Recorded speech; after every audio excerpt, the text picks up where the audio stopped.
Alors, le sujet qu'on m'a demandé de traiter, je trouve que c'est bien, c'est la diversité de l'islam. Alors, la diversité de l'islam en France, c'est une bonne approche et une bonne entrée parce que, effectivement, je comprends très bien que vous-même, par exemple, dans vos connaissances, tout simplement, ou dans leur manière d'enseigner, vous ayez besoin d'avoir quelques repères pour savoir un petit peu comment vous dirigez, comment appréhender un phénomène. Alors quand on dit l'islam, il est bien évident que moi je vais vous parler plutôt des musulmans. Vous avez d'autres interventions qui vous ont parlé de l'islam, quand on parlait de l'islam après, mais je vais parler plutôt des musulmans, ceux qu'ils sont. Donc je fais un travail beaucoup plus de ma formation de sociologue, donc je parlerai d'un point de vue beaucoup plus sociologique et éventuellement géopolitique si le besoin s'en fait sentir. Donc de ce point de vue-là, si on parle de la diversité de l'islam en France, je dirais qu'il y a trois clivages, enfin trois approches plutôt que clivage. Clivage est un mot qui est un peu fort, je parlerai plutôt de trois approches. La première est l'approche ethnico-nationale, c'est-à-dire que effectivement, on est en 2019, on est avec des populations musulmanes qui sont maintenant en majorité nationalité française, dont certains sont originaires effectivement de pays divers, mais on va voir que dans l'islam, en tout cas, dans ce qui constitue le rituel, dans ce qui constitue les solidarités, la solidarité religieuse, l'identité religieuse reste encore fortement attachée à quelque chose qui est ethnico-national. Bon, ça c'est la première approche, on va en parler. Ensuite, l'autre approche, c'est l'origine ou l'appartenance doctrinale. Alors, ça veut dire quoi? Origine ou appartenance doctrinale, on va dire, certains pourraient me dire, mais les musulmans de France, ils n'ont pas de différence doctrinale. Ça ne serait pas faux.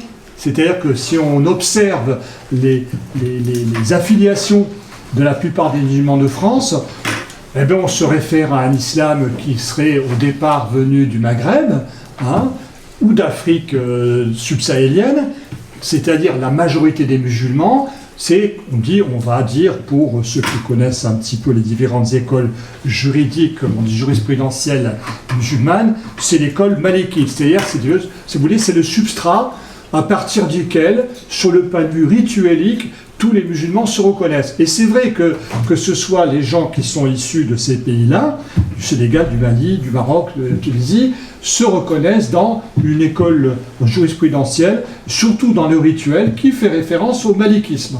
Voilà. Bon, il y a une petite minorité qui est c'est quand même, c'est à peu près 600-700 000 personnes, qui sont par exemple d'origine turque, qui ne sont pas malikites, qui sont hanéfites. Je ne vais pas insister là-dessus, mais voilà. C'est-à-dire que dans le fond, on dira, les musulmans de France, ils sont à peu près tous dans le même référent doctrinal. C'est ce qu'on peut penser au départ. Seulement, voilà. C'est pas comme ça que ça se passe tout à fait. Pourquoi? Parce que, c'est pour ça que je mentionne les courants doctrinaux, c'est que d'abord il y a l'évolution de l'islam lui-même, de la plupart des oulémas, enfin des gens qui écrivent sur l'islam, des doctrinaires, au sens noble du terme, bien sûr, qui finalement disent, oui, ça, ces écoles-là, c'est bien, c'est l'islam traditionnel, c'est l'islam qui est souvent conservateur, disons-le, quand même, et qui, finalement, cet islam-là, ça reste un substrat à partir desquels, effectivement, on vit ces rituels, on pratique un certain nombre de choses, les rituels que vous connaissez, en particulier ceux dans le mariage, dans le décès, parce que les rites mortuaires sont quand même des rites très importants. Mais d'un point de vue doctrinal, les choses ont changé ont peut-être changé sous plusieurs aspects. C'est-à-dire qu'effectivement, par exemple, il y a des mouvements, je en parlerai, qui sont des mouvements qui sont un peu dans l'islam politique, on va dire islamiste. Quand je vais dire islamiste, c'est pas du tout un terme qui veut dire islamiste violent et tout, ça c'est une chose.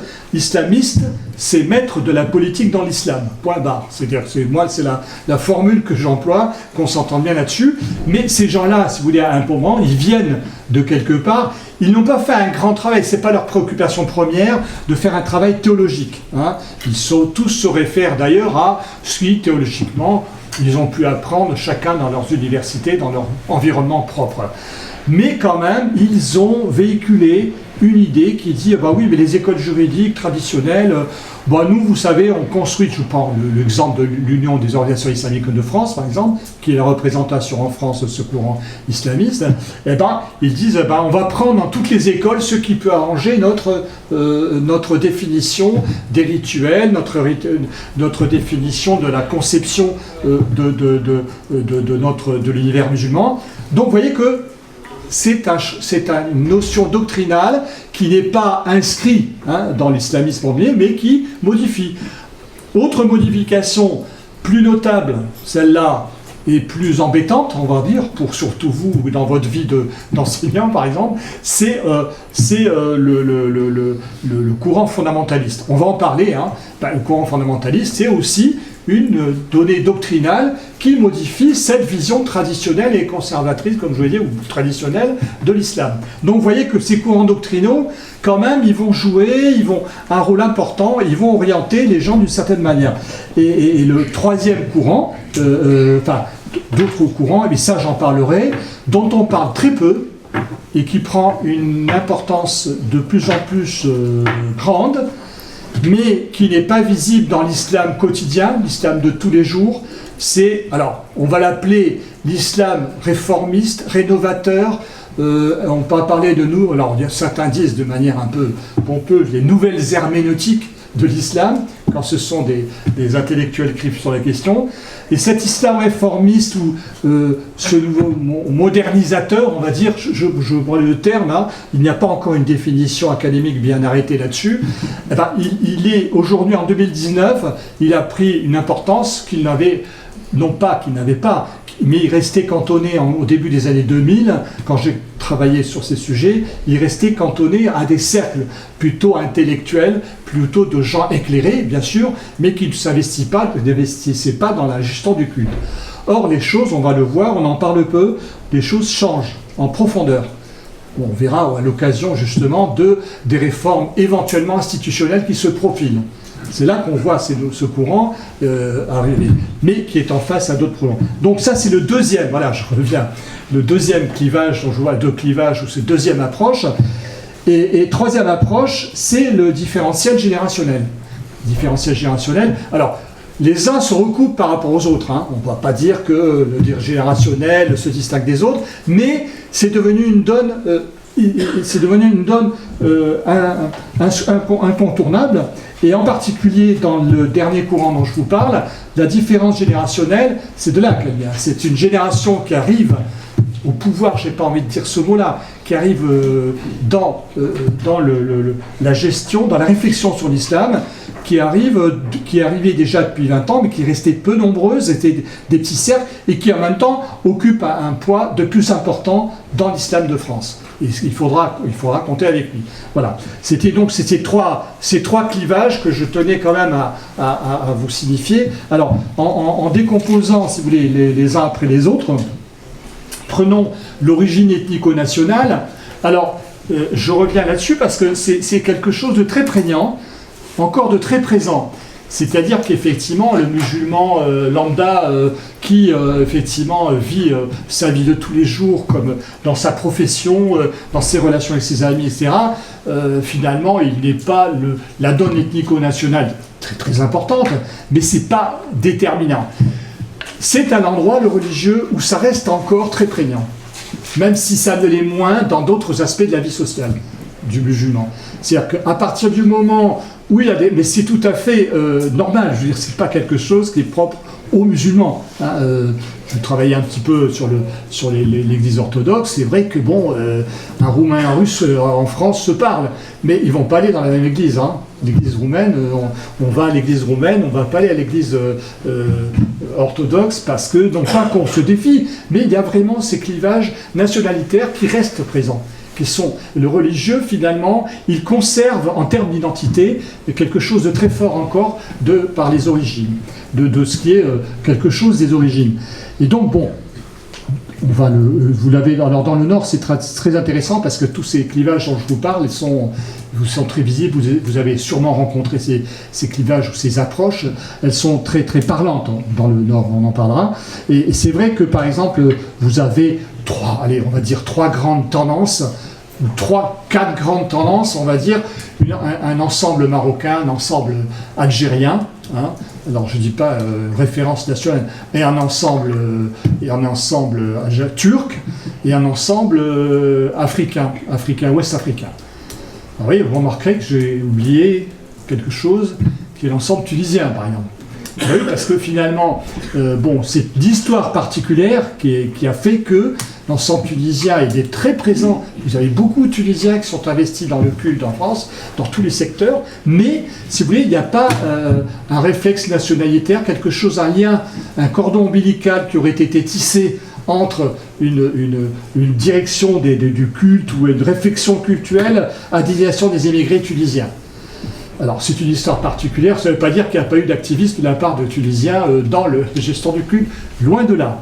Mais c'est vrai qu'en général, dans les années 80-90, l'immigration tunisienne d'abord a été plus dispersée, moins de regroupements, si vous voulez, de type nico-national pour construire des mosquées, c'est quelque chose que certains d'entre vous n'ont jamais vraiment observé. Et puis surtout, c'est que l'islam qui était très présent en Tunisie, bien sûr, il s'est surtout exprimé dans l'islam politique et dans l'islamisme. Et donc, du coup, il y a une intelligentsia islamiste en Tunisie qui, effectivement, est arrivée, est même arrivée au pouvoir en 2011, après les révolutions tunisiennes, mais qui, effectivement, a une stratégie, je ne vais pas rentrer dans les détails, très, très subtile, de ne pas se laisser enfermer dans la définition d'un groupe islamiste qui ne jouerait pas un jeu démocratique. Ça, c'est une obsession. Et donc, du coup, en Tunisie, ils ont eu le pouvoir. Ils ont été même... et ils ont vu qu'à un moment donné, c'était enfermant, c'était risqué. Ils ont cédé le pouvoir, entre guillemets, à, effectivement, à la donne beaucoup plus laïque, mais qui soutiennent quand même. Donc, vous voyez que cette donne islamiste, elle joue dans le côté tunisien, mais effectivement, ça n'a pas d'impact sur l'islam quotidien du Tunisien moyen. Vous voyez ce que je veux dire? Ça ne veut pas dire que l'islamisme tunisien n'a pas d'impact, c'est différent. Voilà. Ça, donc, c'est pour ça que je voulais mettre entre parenthèses cette chose-là. Alors, pour revenir au cas marocain, c'est vrai que dans les années 80-90, on va dire qu'il y avait une similitude de la plupart des consulats, des ambassades qui prêtaient une attention à la donne religieuse. Dans le Nord, il y avait par exemple une amicale des Marocains et Tunisiens, une amicale des travailleurs et commerçants marocains, c'était le titre, qui était assez efficace, assez active, et qui effectivement était chargée d'avoir un suivi de ce que faisaient les Marocains dans le culte. Il y a ensuite, effectivement, les années 80, c'est les années de la construction des mosquées. C'est le vrai début de la construction des mosquées, non pas qu'il n'y en ait pas eu auparavant, mais le vrai début, c'est les années 80. C'est là qu'il y a une vie musulmane, vie culturelle qui devient importante. Et on va dire que les Marocains, les communautés marocaines, pour différentes raisons, sont peut-être les plus dynamiques dans cette construction des lieux de culte. Non pas dans l'appartenance à la foi, ça, chacun il n'y a pas de différentiel à mettre, mais c'est très important dans la manière dont ça s'est construit. Et c'est vrai que, par exemple, le département du Nord et du Pas-de-Calais fait partie peut-être de quelques départements, même ces départements, on va dire, où il n'y a pas eu de gros problèmes de construction de mosquées. Tout simplement parce que ça correspond aussi aux friches industrielles dès les années 80, vous le savez mieux que moi, qui ont été rachetées. Donc effectivement, il y a eu beaucoup de rachats de friches industrielles. Alors c'est assez intéressant parce que le département du Nord est celui où les mosquées sont les moins remplies, on va dire. C'est pas qu'elles sont moins remplies, mais pourquoi? Parce qu'il y a le nombre de salles de prière qui correspond. C'est très rare de voir dans le département du Nord des réclamations, des demandes. Moi, je vous parle du vécu. J'ai rarement eu des demandes ou des récriminations vis-à-vis de maires ou vis-à-vis d'autorités administratives quelconques, comme étant une autorité qui se serait opposée à la construction d'un lieu de culte. Ça n'a jamais été un vrai problème dans le Nord. Hein. Ça a été un problème ailleurs, surtout en région parisienne, pour une autre raison, mais ça n'a pas été dans le Nord. Mais on dira que, par exemple, voilà, je vous dis que des communautés marocaines dans le Nord, alors, comme effectivement le département du Nord, par exemple, et c'est par rapport à la France, dans le reste de la France, dans toute la France, disons que les Algériens sont majoritaires, étaient quand même en tête, hein, statistiquement, hein, mais les Marocains venaient après. Mais disons que globalement, dans les départements du Nord, Pas-de-Calais, c'est un chiffre qui s'est équilibré assez rapidement, puisqu'il y a eu un nombre assez équivalent de Marocains d'Algériens qui se sont retrouvés à travailler dans le secteur, en particulier des mines, bien sûr, mais dans d'autres secteurs comme le domaine textile, dans le textile. Du coup, c'est vrai que ces communautés marocaines, donc, vous voyez, cette dynamique des Chibani, des anciens, etc. Alors, simplement par rappel, là aussi, quand vous parlez de l'islam de France depuis son installation, le seul, peut-être, département où on a des témoignages vraiment très concrets, des photos, des documents sur l'islam de l'avant de la Deuxième Guerre mondiale, c'est dans le Nord. C'est dans le Nord qu'on a des salles de prière, hein, dans les usines, enfin aux alentours des usines. Il y avait le prêtre polonais, mais il y avait quelquefois aussi, pas l'imam, il était occasionnel, mais il y avait aussi des salles de prière qui étaient organisées, même dans des foyers, hein, qui étaient organisées par les grandes, dans les houillères, bien sûr, et aussi dans le domaine du textile. Voilà. Donc du coup, qu'est-ce que ça... Bon, voilà pourquoi on peut dire que, ça c'est un bon exemple, c'est pour ça que je vous le citais, qu'on a effectivement dans le Nord des communautés traditionnelles marocaines qui se réfèrent à un islam traditionnel, voilà, que je vous ai dit être conservateur, oui, mais quelle religion n'est pas conservatrice ? Bon, ça c'est une prise de position, mais je veux dire, elle est conservatrice. Donc c'est l'islam officiel, traditionnel. Ensuite, vous avez l'islam algérien. Bon, alors, simplement, oui, pour finir, pour les Marocains, donc tout cet islam marocain qui se constitue, il n'est pas coordonné. Il y a des amicales, je vous l'ai dit, que le pouvoir, enfin, les autorités consulaires de référence sont là, regardent ce qui se passe, etc. Les choses changent à partir des années 2000, on va dire. Il y a un grand changement. Alors, à l'occasion de ces réflexions sur les Marocains, ça me permet de dire quelque chose qui ne va pas concerner uniquement les Marocains, mais qui va fortement marquer en tout cas les Marocains, c'est la réflexion sur le Conseil français du culte musulman. Alors je vais vous surprendre, je ne devrais pas dire ça, c'est pas bien, mais le Conseil français du culte musulman est une opération qui a renforcé le pouvoir des consulats. C'est pas bien parce que j'ai participé à ce travail. Pourquoi ? Tout simplement parce que ces mosquées, par exemple, à Londres, la ville d'Alsace, ou je sais pas, pour Lille, c'est un peu à part, on verra, c'est un peu spécial. Mais bon, ce sont des gens qui, d'initiative, montaient un centre culturel, aller chercher, pour les ressources, aller chercher les imams au bled, c'est-à-dire après de personnes dont ils savaient qu'effectivement ils étaient un peu plus savants. C'était quelquefois des braves ouvriers, de braves commerçants qui s'instauraient, non pas imams, mais qui menaient la prière, c'est-à-dire qui effectivement palliaient au minimum qu'on devait à quelqu'un qui a le rituel. Et c'est vrai que bon, dans le cas marocain, il n'y avait aucune référence ni à un consul ni à une autorité. Le CFCM, ça a été quoi ? Ça a été de dire, maintenant vous allez vous rassembler, vous réunir dans une instance nationale. Donc vous allez faire référence à un organisme qui vous représente. Ben c'est là que finalement la plupart de ces gens-là n'étaient pas préoccupés de savoir comment ils devaient s'unir les uns avec les autres, quelle représentation. Et là, il y a eu un réflexe, effectivement. On les a un peu conseillés pour certains, ils ont été un peu accompagnés de la part des autorités consulaires.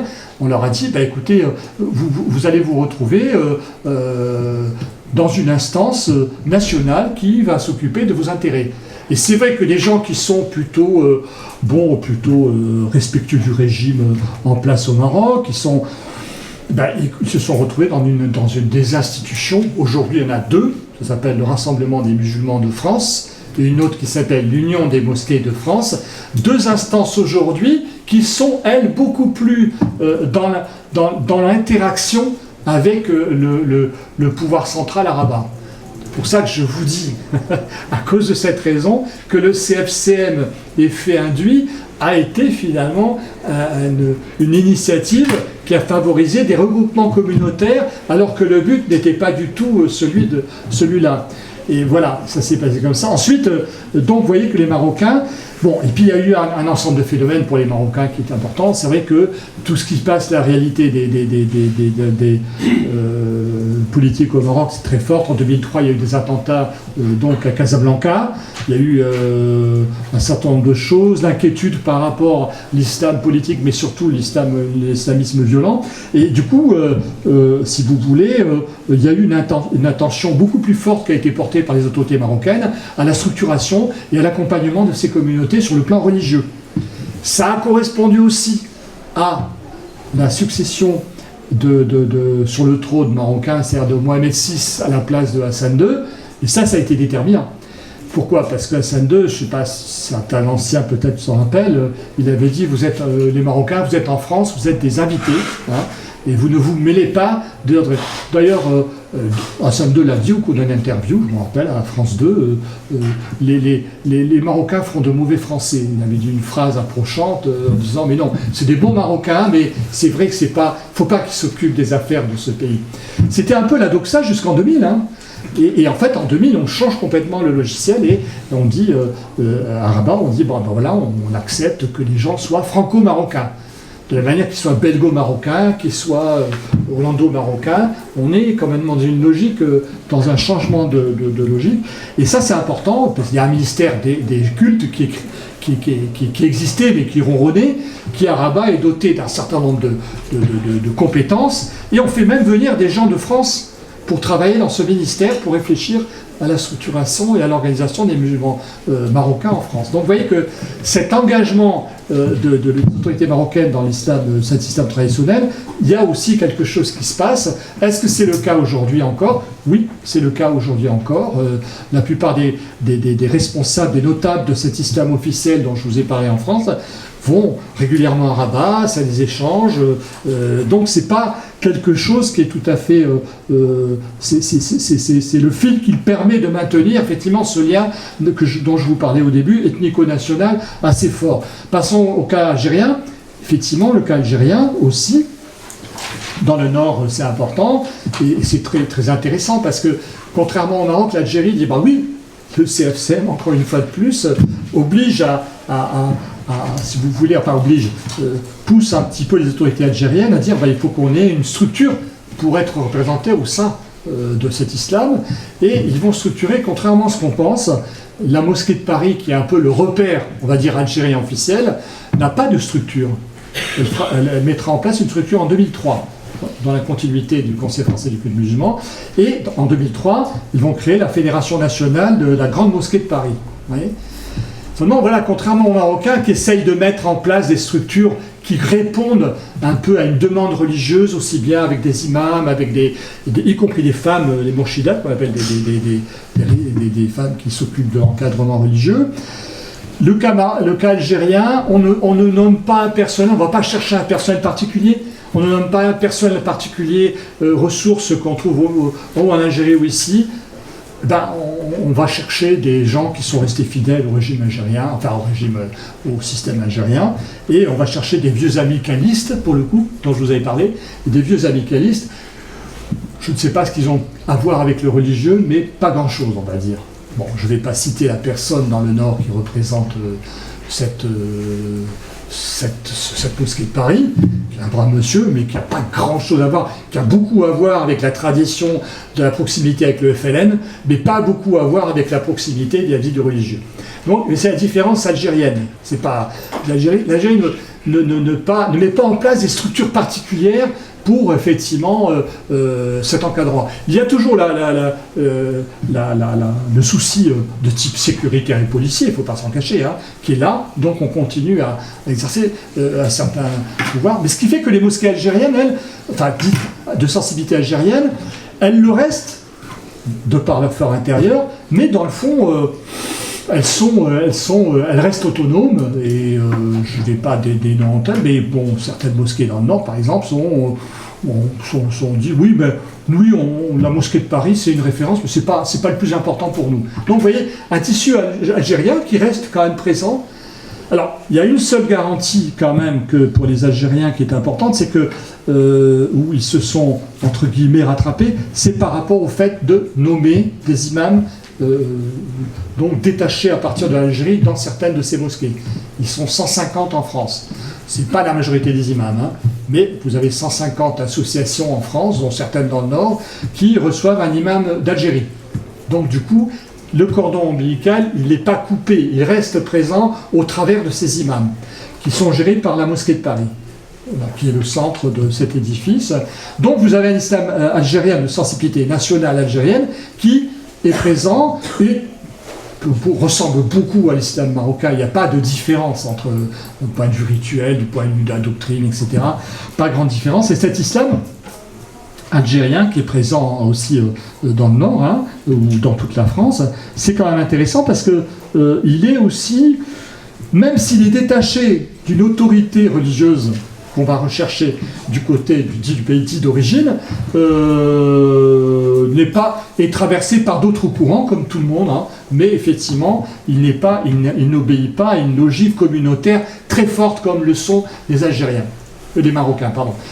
Ensuite, la troisième donnée, c'est la donnée turque. Alors bon, c'est des communautés qui sont arrivées plus récemment en France, donc on est encore dans une deuxième génération. On n'est pas encore tout à fait la troisième génération. Je vous dis ça parce que bon, je connais un peu le contexte allemand, et le contexte allemand, c'est vrai qu'on est à quatrième, cinquième génération, et là on a nettement des populations qui sont quand même assez, je sais pas, autonomes, mais qui sont plus détachés par rapport au pays d'origine, qui sont dans un phénomène diasporique, mais pas du tout soucieux, si vous voulez, de garder ce cordon ombilical. Mais dans le cas français, on a encore affaire à une génération turque qui est quand même, très très fort. Alors c'est pas que dans le domaine religieux, hein, c'est dans tous les domaines. Donc ce cordon, si vous voulez, communautaire turc est d'une force très fort, surtout parce que, bon, par exemple, l'identité turque nationale et l'identité religieuse, c'est la même chose. Ce dont se plaignent les juifs originaires de Turquie, les arméniens, les grecs orthodoxes, qu'effectivement, être turc et ne pas être musulman, c'est pas facile, dans le sens d'identitaire. Et ceux qui en souffrent le plus, bien sûr, ce sont, j'en parlerai peut-être, si vous me posez des questions, mais les Alévis, qui est une minorité turque, c'est 20% des Kurdes, hein, des Turcs, pardon. Et ces Alévis, il y en a dans le Nord aussi, il y en a un peu partout, ce sont des gens qui ne sont pas reconnus du tout, au niveau religieux. Donc vous voyez quand même, être turc, c'est être musulman sunnite, c'est pas être quelque chose d'autre. Du coup, vous voyez, cette présence traditionnaliste turque et conservatrice aussi, bien sûr, elle est dans les mosquées turques et elle s'exprime comment? D'abord le ciment commun, c'est la langue turque. C'est-à-dire qu'effectivement, tout se passe en langue turque. Hein, l'enseignement, il y a des ELGO, les enseignants d'enseignement d'origine, hein, les Turcs, vous avez aussi des imams détachés, en 50, donc tout se passe en turc. Hein. Il n'est pas question dans une mosquée turque que les jeunes enfants soient initiés à la langue turque ou à l'islam en dehors de la langue turque, ça se fait en turc. Donc vous voyez, tout est intimement lié, donc il y a cette espèce de très fort ciment qui constitue la turcité, qui fait que bon, il y a un ensemble assez homogène. Hein. Ensuite, je dirais un mot des Africains de l'Ouest. Alors c'est intéressant parce que c'est un contre-exemple par rapport à ce qu'on vient de dire. C'est-à-dire que ça ne veut pas dire qu'il n'y a pas d'attachement à la nationalité d'origine, qu'on soit malienne, sénégalais bien sûr, mais aussi je connais des cas de Nigériens, d'Ivoiriens qui ont en même temps cette espèce d'identité forte, de sentiment identitaire fort par rapport à un pays d'origine, mais qui sont en même temps complètement pas du tout dépendants d'une autorité qui émanerait du pays d'origine. Et alors, dans le cas africain, simplement, je vous citerai un exemple. Quand en 2000, on a effectivement été soucieux de réunir les gens d'origine africaine, on a été voir des universitaires, des gens, pour leur demander quels étaient les interlocuteurs auxquels on devrait s'adresser. On nous a regardé avec des grands yeux, mais il n'y a pas d'islam noir. Mais parce que ça pose en creux autre chose. Est-ce qu'il y a un islam noir? Ben non, vous posez la question, ça n'a pas de sens. C'est quoi un islam noir? C'est Malcolm X, c'est les Tijanias, c'est des Maliennes, c'est des Galais, c'est des Comoriens, c'est quoi? Bon, alors, justement, vous avez des cas très différents. Vous avez le cas des Comoriens, où il y a un phénomène communautaire assez fort, etc. Vous avez alors deux villes essentielles en France, Marseille et Dunkerque.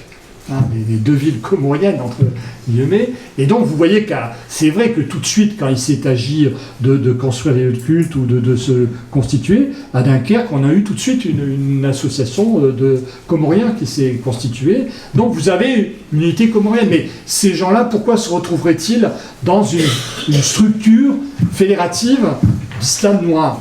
C'est pas, vous voyez, c'est pas évident. En revanche, vous avez beaucoup d'Africains. J'ai vu le cas en Basse-Normandie, à Caen et à Rouen aussi, de personnalités d'origine sénégalaise qui sont arrivées à être des personnalités consensuelles pour réunir l'ensemble de ces données nationales de plusieurs origines et qui ont pu être des responsables. Vous en avez dans les autres groupements dont on parlera, mais vous avez un islam noir. Alors, celui que l'on connaît, qu'on peut dire qu'il existe vraiment, structuré en communauté, c'est le public des foyers. Ça, c'est vrai. Et c'est encore pertinent aujourd'hui, ça sera de moins en moins. Vous l'avez, alors je connais moins dans le Nord, mais je sais qu'en région parisienne, vous avez des foyers, centres de vie, vous avez jusqu'à 1000 personnes qui viennent le vendredi pour la prière, parce qu'ils se retrouvent au sens communautaire du mot, mais vraiment purement communautaire. Ça, on peut dire que c'est une réalité qui continue, mais qui elle aussi va se disperser, va être de moins en moins présente. Mais c'est la dernière, si vous voulez, réalité identitaire forte qui reste, cet islam des foyers. Voilà. Et donc, du coup, voilà, c'était un peu pour voir ces grands ensembles. Donc, ça pèse. C'est quelque chose qui pèse, c'est quelque chose qui... C'est par exemple des gens qui sont représentés au sein du Conseil français du culte musulman, qui eux-mêmes est considéré par les pouvoirs publics que l'instance représentative des musulmans. Est-ce que ça veut dire quelque chose du point de vue de la représentation? Bon, dans le cas marocain, il y a des combats internes. Dans le cas algérien, on va dire que la mosquée de Paris, symboliquement, parce que c'est un symbole très fort, donc est encore très prégnant, mais ne représente plus grand-chose au niveau de différentes communautés qui estiment être reliées encore, avoir un cordon ombilical fort avec l'Algérie. C'est plus tellement prégnant. Après, je vais pas trop si vous avez des questions, je vais essayer de pas trop m'apesantir. Après, je vous ai parlé de la différence du type doctrinal. Alors, doctrinal, comme je vous l'ai dit, effectivement, c'est un mot passe-partout, doctrinal. Qu'est-ce que ça veut dire réellement? Doctrinal, c'est les trois ensembles dont je vous ai parlé, qui est le courant de frères musulmans islamistes, le courant fondamentaliste, on verra qu'il y a deux données qui sont dans le domaine, et le troisième, le courant, entre guillemets, libéral, avec toutes les réserves, toutes les nuances qu'on apportera au terme. C'est quand même, la troisième donnée, on n'en parlait pas beaucoup avant. Aujourd'hui, c'est quand même une donne avec laquelle il faut raconter.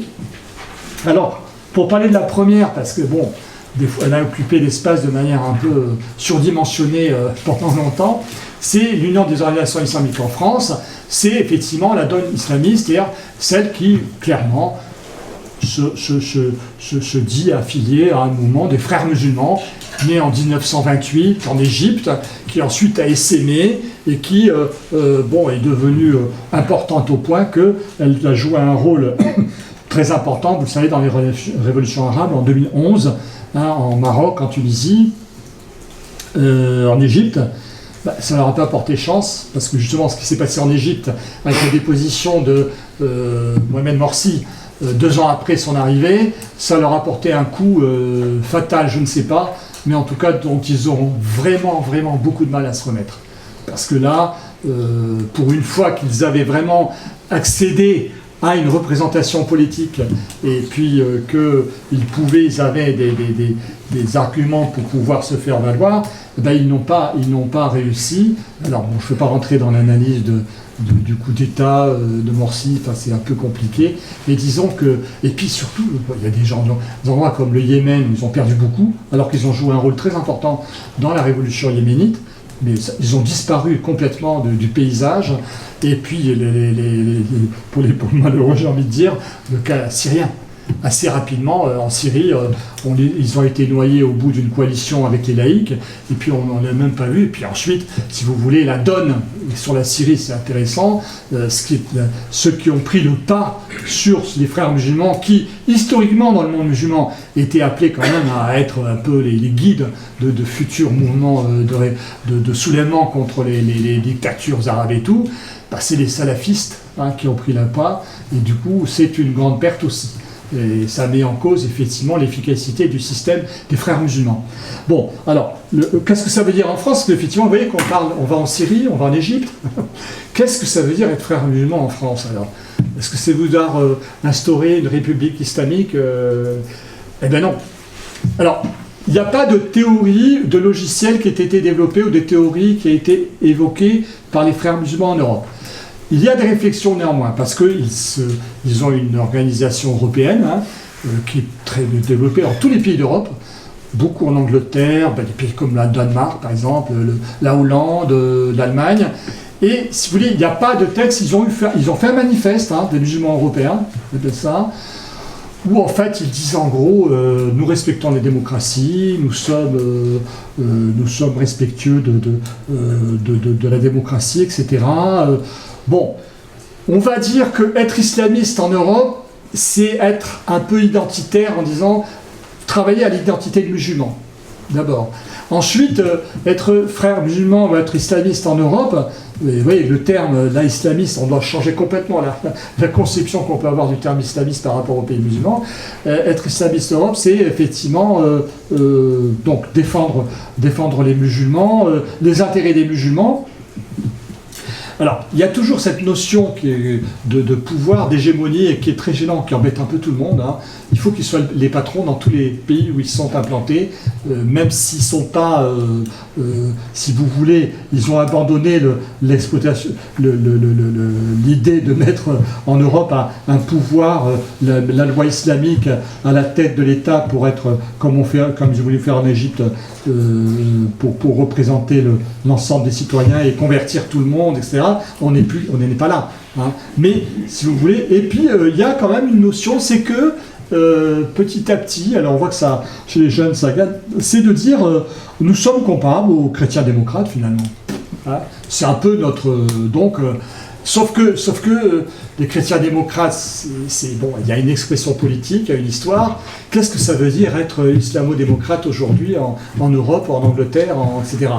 Donc, on a bien vu que les partis qui se constituaient, on a eu le cas en Belgique, oui, surtout en Belgique, mais de la constitution de partis démocrates musulmans. En France, on a eu des débuts dans ce sens-là. Ça n'a pas marché. C'est vrai que les gens ne suivent pas. Donc vous voyez que sur ce thème-là, ils ne sont pas trop bons. Mais ils sont présents. Alors pourquoi ils sont importants? Parce que contrairement à nos braves dont on parlait, marocains ou algériens, qui étaient des ouvriers, des commerçants, eux, dès les années 80, c'est des gens d'un niveau nettement supérieur. La plupart. Des gens, des étudiants qui sont venus, qui sont faits pour faire des études, beaucoup qui ont fui, donc qui se sont réfugiés en France pour effectivement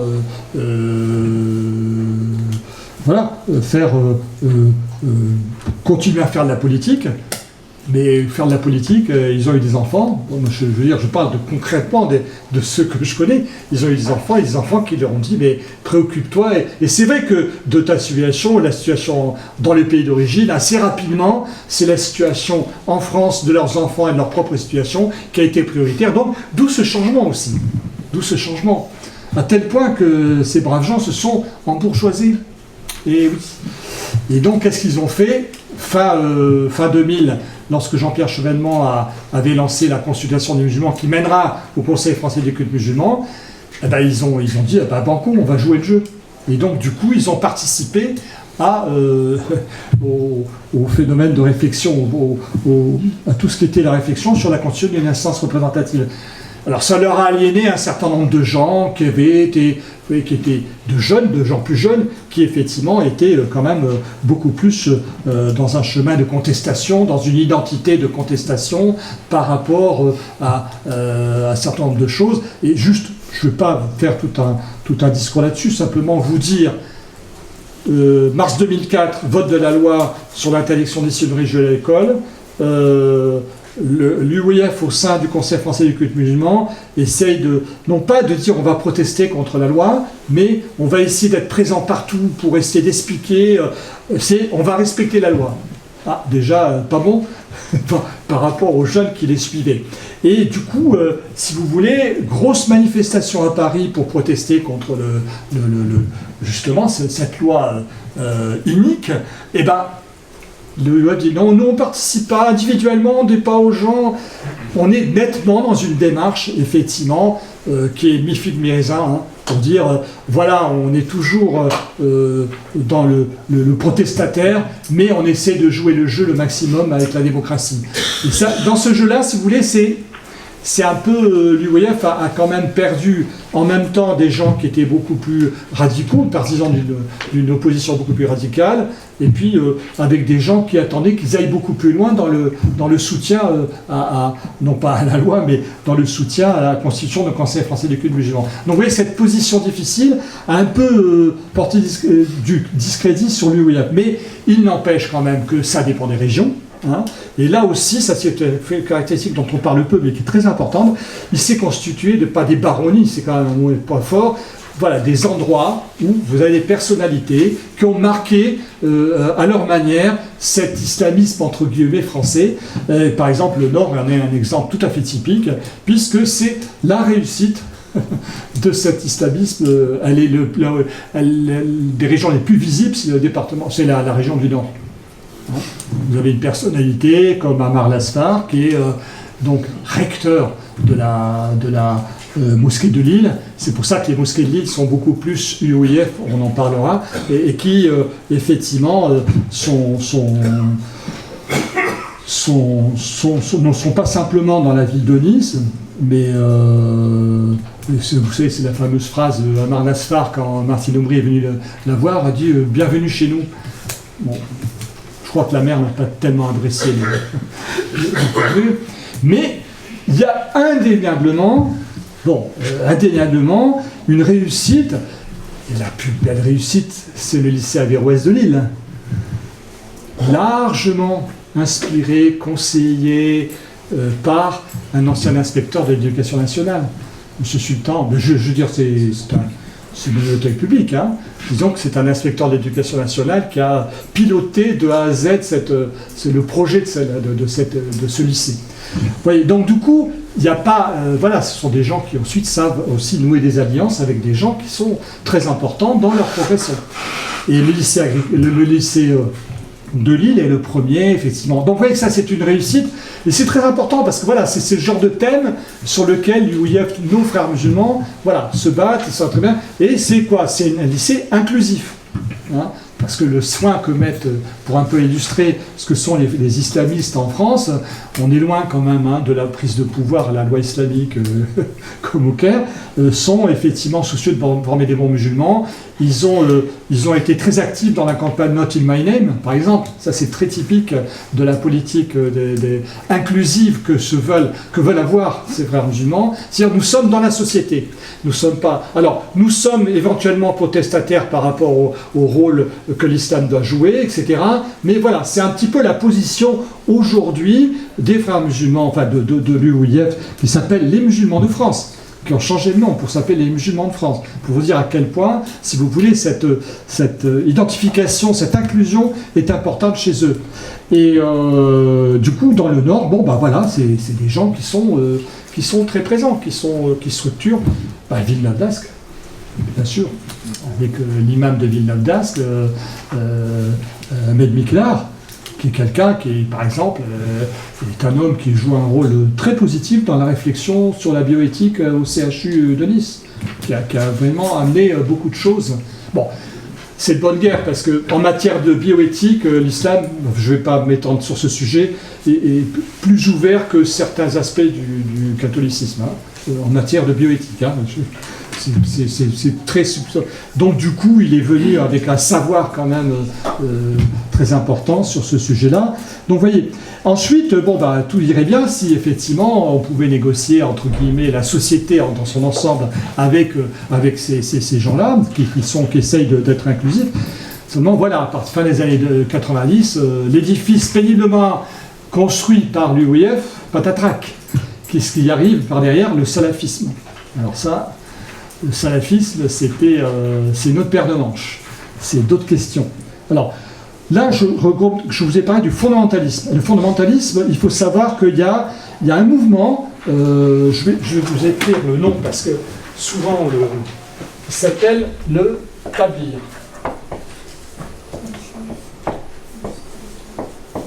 Alors, le Tablir, c'est quoi? C'est un mouvement fondamentaliste très important, mais qui déteste la visibilité, la publicité, donc on en parle peu. Le Tablir, c'est un mouvement fondamentaliste, très fondamentaliste, hein, attention, mais qui interdit strictement des irruptions dans le politique. Donc qui prône effectivement, c'est un peu vivons heureux, vivons cachés. Oui, c'est un peu ça. Donc il serait plus comparable, si vous voudrez comparer en termes de fondamentalisme, à certaines structures fondamentalistes protestantes. Les Amish ou... Alors on les compare aux témoins de Jéhovah, mais moi je tiens beaucoup plus pour les Amish que les témoins de Jéhovah. Sauf que, effectivement, donc pour eux c'est difficile de vivre dans une société, si vous voulez, qui n'est pas musulmane, mais bon, ils ont essayé de trouver la plupart du temps des hommes. Alors pourquoi j'en parle? Parce que ça fait 40 ans qu'ils sillonnent toute l'Europe, et là où ils sont très puissants, c'est en Angleterre et en France. Et en France, par exemple, le Tablir, dans la région du Nord, il est très présent. Le Tablir, il est très présent dans beaucoup de mosquées, etc. Et pendant longtemps, oui, c'est plus le cas, mais c'était le cas jusqu'à récemment, le président du conseil régional du culte musulman a toujours été un Tablir, quelqu'un de ce mouvement. Vous voyez? Donc ce sont des gens qui sont capables en même temps de jouer un jeu social minimum pour pouvoir... voilà, c'est un Marocain d'ailleurs. Alors beaucoup de Marocains sont aussi dans le mouvement Tablir. Alors c'est un peu, vous voyez, quand je vous dis qu'il y a un croisement entre les deux approches, il faut pas, les gens ne sont pas systématiquement catégorisés dans un endroit. Et le mouvement Tablir, alors nous on a cru qu'effectivement c'était, alors c'est d'abord chez chez les vieux ouvriers, enfin les ouvriers à l'époque dans les années 60-70, qu'ils ont fait un travail considérable. Donc on s'est dit bon ben voilà, la nouvelle génération, ça n'a pas marché. Et contre toute attente, ça a marché avec la nouvelle génération. C'est-à-dire qu'effectivement, ils ont su s'adapter avec d'autres gens, d'autres univers, d'autres systèmes de réflexion. Et donc le Tablir a gagné avec beaucoup de jeunes aussi. Et donc vous avez des gens du Tablir, je n'ai pas en tête les endroits, mais il y en a un peu dans les deux départements, Pas-de-Calais et Nord, hein, un peu partout. Ensuite, alors je vais passer au salafisme. Le salafisme, c'est, si vous voulez, les manifestations du salafisme, c'est deuxième moitié des années 90. Voilà, en gros, hein, c'est ça. Alors, le salafisme, on pourrait faire des heures de discussion là-dessus, mais pour vous résumer un petit peu la chose, c'est effectivement, alors c'est assez curieux, dans les années 80, on disait oui, c'est des gens un peu éliminés, hein, c'est des gens, le respect strict du religieux, la parole du Coran, il faut la prendre de manière littérale. Hein, le Coran et les textes, les hadiths, c'est-à-dire les dits du prophète, il faut les prendre de manière littérale. Tout ce qui a été créé après, vous pouvez mettre un trait dessus, et puis quand même pas mal, 1400 d'histoire, 1400 ans d'histoire, il faut le faire. Donc, c'est-à-dire, c'est vraiment la négation de ce qui est tout l'effort théologique en islam. Donc, c'est une chose. Et donc, si vous voulez, il y a des points forts pionnières. C'est dans Angers-Pérézion, Argenteuil, Astin et Roubaix. Roubaix, c'est un converti belge qui va s'installer à l'époque. Roubaix est une des places fortes de première manifestation du salafisme. Donc le salafisme, contrairement au tablir, c'est pas de discrétion, c'est plutôt le contraire. C'est un affichage, quelque chose d'ostentatoire, etc. C'est effectivement le respect strict du Coran, du Coran, des textes sacrés, hein, des textes originels, et ensuite comment dire, des références. Alors c'est intéressant parce que ça nous intéresse c'est quoi la référence? Quand vous êtes frère musulman, quand vous êtes dans le milieu traditionnel et tout, vous avez des référents religieux, vous avez quand même une hiérarchisation. Là, il n'y en a pas. C'est-à-dire que dans le fond, moi je suis un jeune musulman de ville d'Asque, par exemple, je vais un peu étudier au Caire, un peu au Yémen, un peu en Arabie Saoudite, j'acquiers un certain nombre de connaissances et tout, je m'habille comme il faut, je caricature un petit peu, mais c'est à peine ça. Hein. Et puis bon... Je crée mon cercle, et puis voilà, je fais un cercle. Mais quelle est la supériorité des salafistes par rapport à d'autres? Ben, simplement, c'est le courant de tout ce que je veux parler, de tout ce dont je veux parler, c'est le plus français.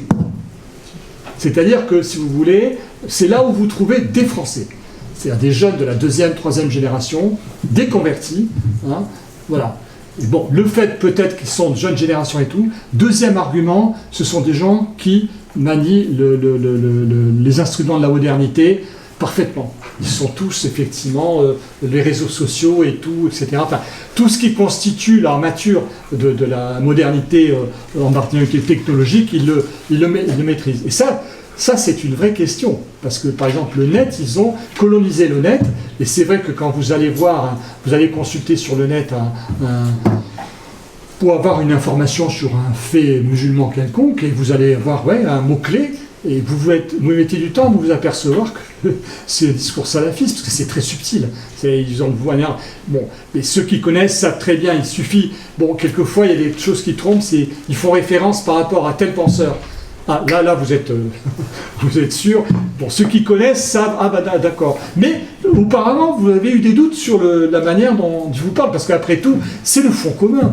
S'ils sont musulmans comme les autres, donc à un moment donné, si vous avez un langage à peu près lisse, entre guillemets, par rapport à un certain nombre de choses, vous n'avez pas forcément la clé pour comprendre. C'est ensuite, quand vous rentrez dans les détails, que vous découvrez, que vous détectez quelque chose qui appartient au salafisme. Donc du coup, c'est un peu ça, et donc cette indépendance, ça a fait son succès. Mais nous, dans les années 80, quand on voyait ces gens-là, ils ne pouvaient pas vivre en France. C'est évident que quand vous étiez salafiste, vous étiez tellement centré sur la pureté, Alors, en plus, c'est l'exclusion de l'autre. Hein. Attention, c'est très binaire. J'ai oublié de vous dire, l'exclusion de l'autre. C'est un binaire. Alors, évidemment, quand c'est pacifiste, quand c'est le salafisme qui n'est pas le salafisme guerrier dont on parle, bon, c'est pas l'autre est exclu et tout. Bon, vous imaginez les dégâts que ça peut faire chez quelqu'un à qui on inclut ensuite la notion de guerre, etc. Mais pour le moment, ça veut dire vous excluez l'autre. Donc c'est par exemple le refus, ce qui reproche à tout le monde, y compris aux frères musulmans, c'est le dialogue interreligieux. Ça, c'est quelque chose, c'est un interdit maximum. Donc, il y a un certain nombre de clés comme ça. Bon. Et la négation bien sûr, de tout ce qui est la pensée en dehors de l'islam. Alors, les frères musulmans, je vous dis, ils font des lycées, ils adoptent le programme de l'éducation nationale, bien sûr, mais ils ne sont pas en guerre contre l'éducation nationale. Ils disent, bon, ben non, effectivement, ouais. Mais le salafisme, c'est un vrai problème, parce que la plupart, si vous avez, moi je l'ai vu, parce que j'ai fait des formations pour les directeurs d'école dans le Val-de-Marne, c'est un vrai problème, parce qu'on a l'impression qu'ils sont presque moins agressifs, moins sur l'identité que les autres. Mais c'est parce qu'ils savent très bien qu'ils sont entre parenthèses. pour eux, quand vous avez des aides salafistes, vous avez des enfants, vous les mettez à l'école primaire, mais bon, vous êtes obligés. Normalement, vous ne devez pas les mettre à l'école primaire. Donc, parce que vous êtes contraint et forcé. Dès qu'il y aura des écoles où on pourra mettre notre enfant pour éviter qu'ils soient pollués, on les enverra. Donc, vous voyez que c'est des gens qui sont dans cette exclusion. Alors, cette exclusion, effectivement, 80%, 90% sont dans une optique, comme on dit, quiétiste. Bon, j'aime pas trop le mot, mais piétistes, c'est-à-dire qu'ils ne sont pas du tout combattants. Ils sont pas du tout dans une guerre contre les koufars des autres, hein, mais bon, ils sont quiétistes. Et puis il y a la minorité djihadiste, dit djihadiste, celle qui s'engage dans un combat, effectivement, pour qui être salafiste, c'est pas simplement effectivement se retirer du monde, écarter les autres, c'est carrément aller porter le fer pour défendre les musulmans qui sont menacés. Alors là, on entre dans une autre notion qu'on dit djihadiste, qui est un terme générique qui est maintenant admis. Hein. Le djihadisme, voilà, ça a été le cas. Oui, enfin bon, je ne vais pas rentrer dans les détails, mais vous voyez que le salafisme, quand même, c'est quelque chose qui est très puissant. Je regarde l'heure parce que je voudrais vous laisser parler un petit peu. Ça va. Qu'est-ce que je voulais dire? Oui, le salafisme fait des dégâts considérables chez les jeunes, pour les raisons que je vous ai données. Alors, vous voyez, quand vous êtes frères musulmans, vous avez été socialisé dans les années 80 chez les frères musulmans, bon, vous êtes... vous êtes dans une société, vous voulez être inclus dans la société, votre identité de musulman doit être reconnue, etc. Donc il y a des batailles, etc. Les salafistes, mais on n'en a rien à faire de la République. Qu'est-ce que la République? Mais ce n'est pas notre souci. Vous voyez, donc on est dans une logique de réflexion complètement différente. On sait très bien qu'on est dans une République que ce sont des incroyants. Donc le fait d'être inclus dans la société, ce n'est pas un souci majeur. Hein, vous voyez, et c'est des jeunes qui vont chercher par les meilleurs moyens. Alors vous allez me dire, mais normalement, c'est vrai que tout au long des années 2000, le mot d'ordre, c'est faire la hijra, c'est-à-dire c'est-à-dire, bon, je ne vous dis pas l'origine du mot, la hijra, c'est-à-dire, c'est faire le voyage, partir. Vous savez, hijra, c'est un sens coranique, mais là, employé dans ce cas-là, ça veut dire partir de France et partir d'un pays où il n'y a que des koufars et que donc on ne peut pas vivre en bon musulman. Et la hijra, c'était ça, c'était vous êtes salafiste, donc vous devez partir. Vous devez partir, vous ne pouvez pas rester en France. Et donc, à partir des années 2010, beaucoup sont partis, effectivement, dans les pays d'origine des parents, mais alors, ça n'a pas bien marché. Ils sont partis ensuite au Yémen, en Arabie Saoudite, et en Égypte beaucoup. Et puis, à partir de 2010, beaucoup sont revenus, parce que quand même, quand vous avez le RSA, c'est pas mal quand même, hein. C'est pratique. Hein. Et donc, du coup, s'ils pouvaient davantage vivre avec les aides, ils revenaient de temps en temps. Et finalement, il y a eu un salafisme français qui s'est installé, c'est-à-dire on va essayer de vivre. Donc, vous avez des écoles plutôt clandestines qui se montent, etc. Donc, il y a une espèce, on y est en ce moment, hein, dans un mouvement de tentative d'être salafiste, c'est-à-dire d'être resté pur, tout étant dans une société impure. Et donc on est en train, dans des bricolages, etc., de plus en plus sophistiqués, hein, quand même, et donc du coup on est en train d'installer cet état de fait. Alors voilà, c'est un petit peu le courant doctrinal, le deuxième, hein, salafiste. Le troisième que je voulais évoquer, qui est je vous dis, on va dire réformiste, c'est-à-dire qui est... Alors, le principe du mouvement réformiste, un mot simple, hein, c'est mise à distance des textes sacrés. Bon, c'est pas innocent quand on dit ça, parce que ça veut dire... il y a toujours l'interdit de l'interprétation. Vous avez le droit, bien sûr, vous avez 1400 ans d'histoire, il y a des interprétations, mais formellement dire à un moment donné, on va mettre le texte coranique à distance par rapport à son historicité, hein, c'est quelque chose qui est encore dans le monde musulman, c'est pas encore d'actualité. Enfin, c'est d'actualité par rapport à l'infection. Alors il y a des sophistications, il y a mais comment, pour un musulman de tous les jours, qu'est-ce que ça veut dire, comment ça se vit d'être donc mettre à distance, c'est un mouvement qui est important. Alors, il y a eu des pionnières, hein. En France, vous avez eu des gens comme Mohamed Harkoun, hein, qui était un grand théologien, pas facile, mais qui effectivement a écrit là-dessus, a dit non, il faut historiciser le Coran, etc. On ne peut pas garder le texte de cette manière-là. Et donc, l'historicisation, c'est un mouvement qui est devenu finalement des jeunes. Alors, des jeunes en France ont été influencés. Qui a été influencé? Ceux qui ont fait des études de théologie, qui en même temps se sont nourris effectivement, y compris chez les frères musulmans. Il y en a certains qui sont partis parce que ils obtenaient, il y avait une espèce d'hégémonie dans les années 90 sur ce champ-là. Petit à petit, ils ont étudié, etc.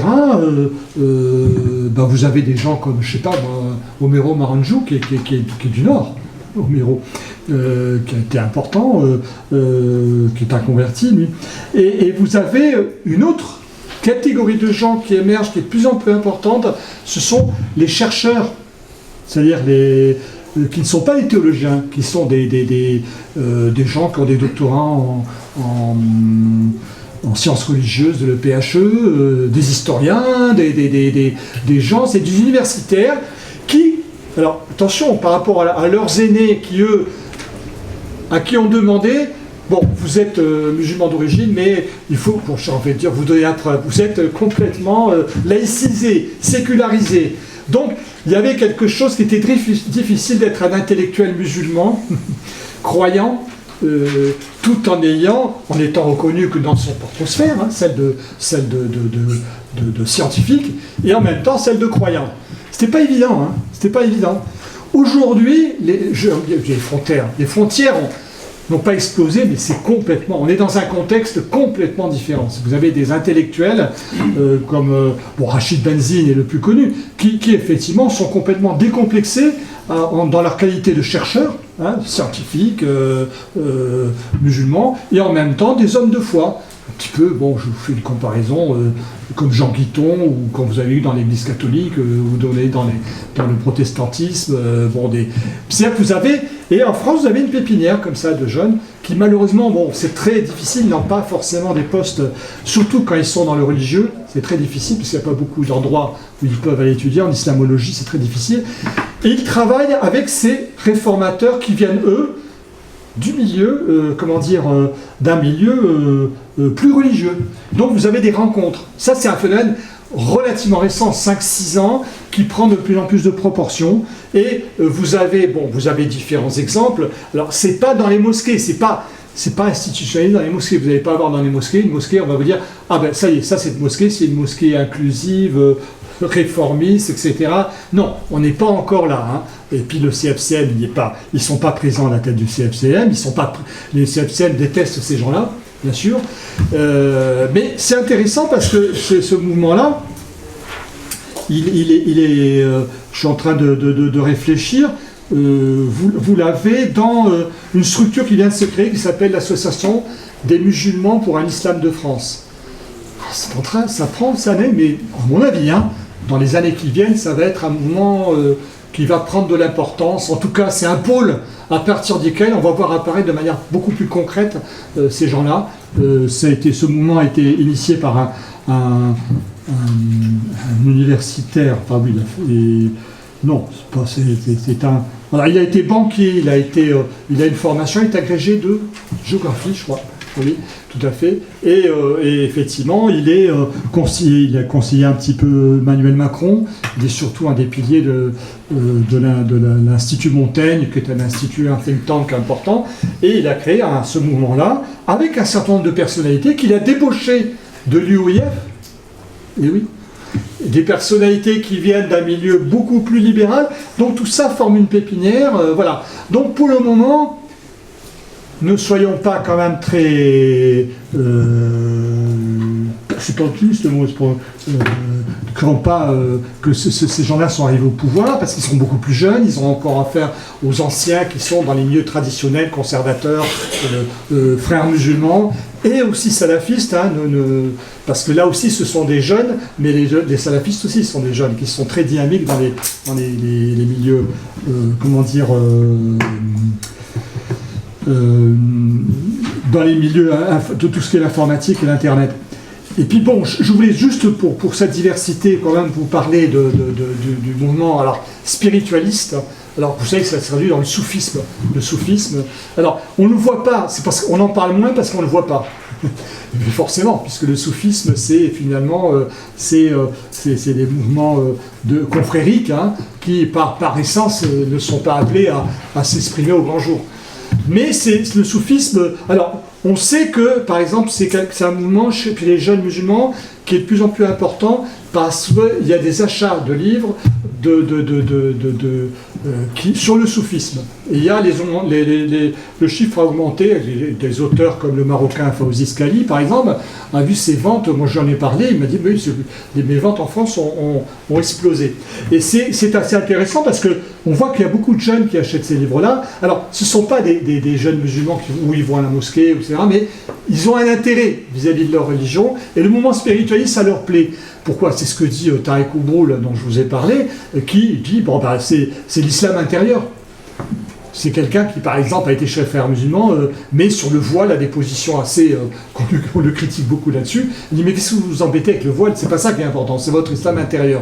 Voyons, nous, ça nous paraît évident. Peut-être ceux qui ne sont pas musulmans, qui sont complètement sécularisés, bien sûr, ça leur paraît... Mais c'est important d'avoir ce genre de propos vis-à-vis de gens. Et donc, du coup, lui il parle de l'islam intérieur. Donc, vous voyez que la spiritualité, le spiritualisme, c'est quelque chose qui est très, très important. Et donc, vous avez des confréries.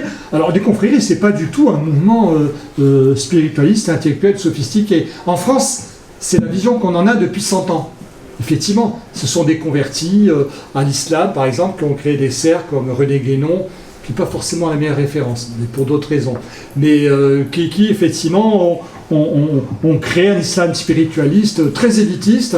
Donc c'est pas ça le soufisme, c'est aussi quelque chose de très pratique, c'est quelque chose de très émotionnel. Hein. Ça peut être, vous savez, ceux qui connaissent un peu le Maroc, il y a des mouvements comme les Aïssawa, qui est un truc où il y a des scènes de trance, etc. C'est ça aussi le soufisme. C'est quelque chose de très varié, c'est dans le monde entier, jusqu'en Indonésie, et ça s'exprime de manière très très différente. Alors, en France, ça existe. Je sais que dans le Nord, il y a des cercles Bouchichi et Alaoui, c'est-à-dire il y a deux grandes confréries, une de Mostaganem en Algérie et une autre d'Oujda, qui sont très importantes et qui sont bien implantées en France, qui font des séances, etc. Donc c'est un mouvement dont on parle peu. C'est le mouvement le plus important. Alors pour le coup, pour l'Afrique de l'Ouest, c'est qui à la limite peut structurer les Africains de l'Ouest. C'est le mouvement soufi, c'est les confréries. La confrérie mouride, si vous avez entendu parler, ou la confrérie de Tijane. Bon, ça structure. C'est le seul élément dont on peut dire qu'il structure réellement l'islam ouest-africain, la confrérie. Donc du coup, ça aussi, ça fait partie d'un mouvement. Alors bien sûr, là, pour ça, je veux finir sur le troisième approche, qui est l'approche des nouvelles générations. Ça se rencontre, tout ça se rencontre. Et c'est pas pour rien que vous voyez des rencontres entre les gens du mouvement spiritualiste et les gens du mouvement rénovateur ou réformiste. Ils se retrouvent ensemble assez souvent.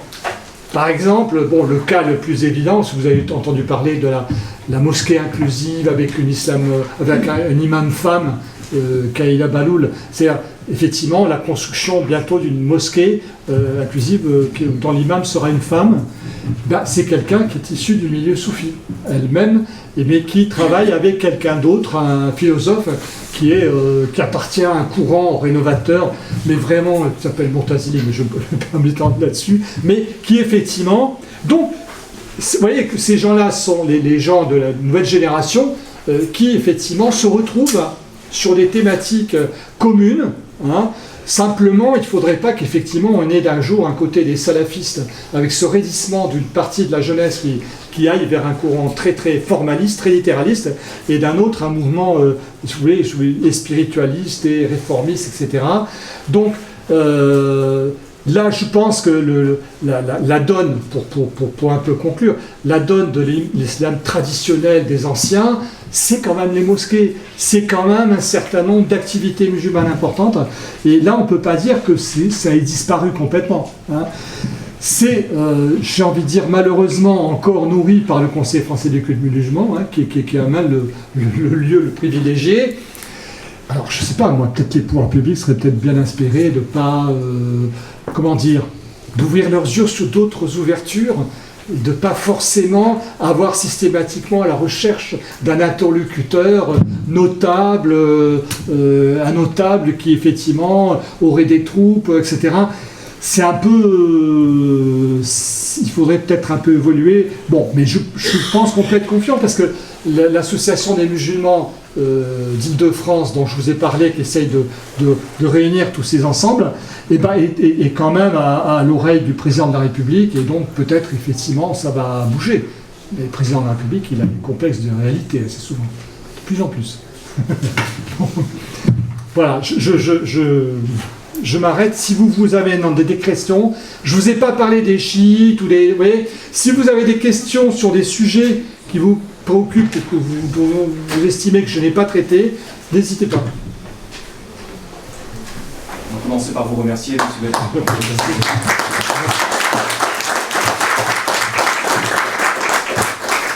Effectivement, si vous avez des questions, des remarques, profitez-en. Qui se lance par la première manière, par exemple. Bonjour.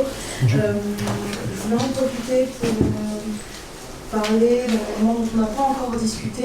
Oui. J'en profite de vous avoir sur la main, parce que je pense que vous à même pour y répondre. Kamel Daoud a écrit un article dans le Monde des religions en février qui s'appelle Les 5 faux piliers de l'islam, et justement il parle du refus. Le premier faux pilier, ce serait le refus en France de dissocier l'islam et la colonisation, le gouvernement colonial, et donc le CFCM qui a du coup dénoncé une gestion coloniale de l'islam. Ça, on n'en a pas encore parlé, et je pense que c'est assez important de le souligner, et surtout d'avoir votre avis là-dessus, pour avoir d'autres pistes de réflexion. Non, mais vous avez raison, parce que très concrètement, moi je me rappelle le matin de la signature d'un texte avec le Conseil français du culte musulman, les différents conviés, c'était Jean-Pierre Chevènement qui était très inquiet, etc. Et effectivement, les critiques qui étaient adressées, c'était c'est qu'encore l'État français est dans une démarche coloniale, puisqu'il coopte, etc. Je confesse, je ne dis pas le contraire, je crois qu'en 2000, moi je dis, j'ai vu des ambassadeurs à l'époque, etc., on était encore dans la logique. Alors, coloniale, on était dans la logique, effectivement, coincé.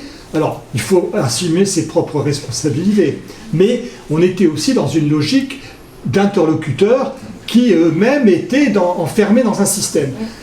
Et c'est vrai que je suis assez impressionné de voir en 2019, par rapport à 2000, la progression que c'est. Je vais vous donner un exemple très concret. 2003, Conseil français du culte musulman, etc. Le lendemain, il y a 3 associations qui sont déposées en préfecture, qui s'appellent les musulmans laïcs de France.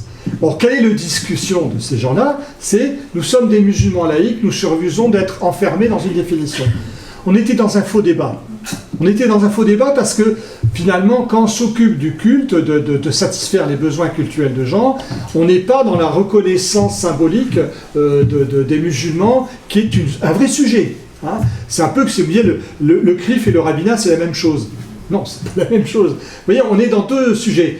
Aujourd'hui, c'est pour ça que j'insiste beaucoup sur ces nouveaux courants et tout, je ne pense pas que l'État serait dans la même démarche colonialiste, effectivement, lequel reproche était fait à l'époque. Je ne pense pas que pour répondre à votre question, et je pense que l'impasse dans laquelle le président de la République est, c'est qu'au début, il a dit bon, je suis pour l'islam, il a eu des propos un peu considérés, on va dire. Il a dit je vais réformer l'islam, je vais faire ci. Effectivement, il était dans des propos, mais plus que néocolonialistes, mais par méconnaissance de la question. Au fur et à mesure qu'il s'est engagé, parce que j'en sais, il s'est engagé dans les discussions, il s'est aperçu de l'embûche dans lequel il était, et que, effectivement, c'était pas à lui.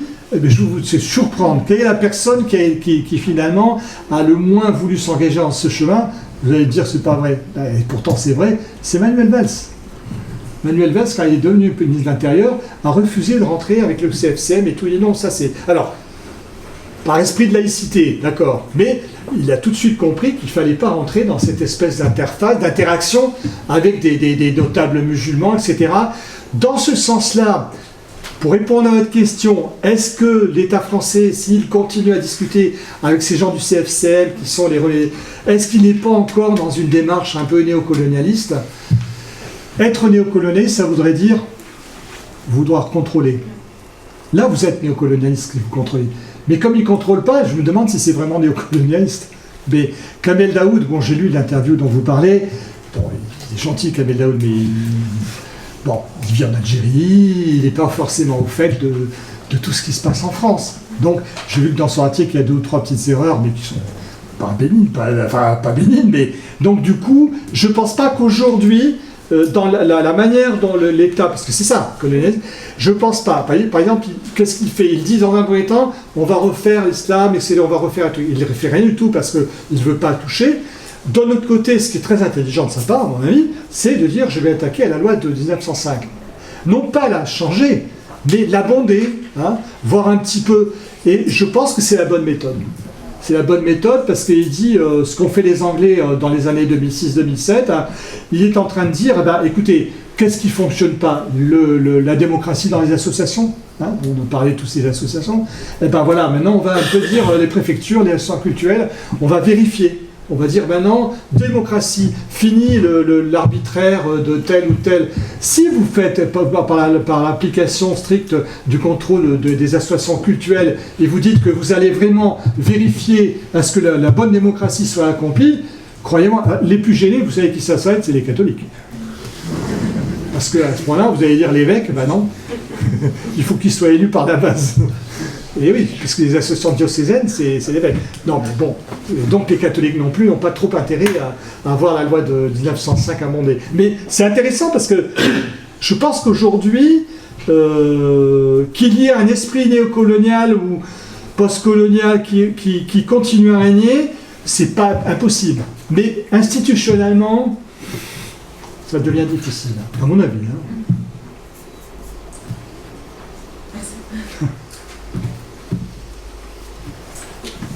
Une question. Oui, allez-y. Je voulais savoir quelle était l'origine sociale des salafistes français. Ah, oui, bonne question. Alors, comment vous dire? Il se trouve qu'on a eu un angle un peu biaisé à partir de 2014 sur les salafistes à cause du problème du djihadisme. Et donc, c'est vrai que dans un premier temps, sur le djihadisme, on a dit mais non, c'est pas vrai, ce sont pas des gens des catégories populaires, il y a des fils de petits bourgeois, il y a des gens de catégories sociales aisées, etc. Alors ça concernait une frange très très étroite de gens, et finalement, bon, ça n'a pas dit grand-chose, contrairement à la légende selon laquelle les salafistes, en particulier les convertis, étaient des fils de petits bourgeois et tout. C'est une fiction, je ne vais pas m'étendre là-dessus, mais c'est une chose. En revanche, la question que vous posez par rapport à l'origine sociale, il est clair que quand ça se développe à Stein et en Seine-Saint-Denis, à Argenteuil ou alors à Roubaix, c'est pas dans les milieux bourgeois. Disons que l'origine sociale de la plupart des salafistes, c'est comme leurs homologues qui sont dans d'autres secteurs, c'est plutôt dans les milieux plutôt simples, je veux dire pas pauvres, mais dans des milieux ouvriers, commerçants, etc. pas du tout dans le milieu, si vous voulez, dans ces milieux-là, mais c'est surtout par secteur géographique. Quand vous voyez un petit peu les lieux d'implantation de salafisme, c'est quand même les banlieues particulièrement, vie urbaine, côté Lyon, les quartiers nord de Marseille. Vous voyez, chaque fois, c'est quand même dans les milieux populaires. Hein. Voilà.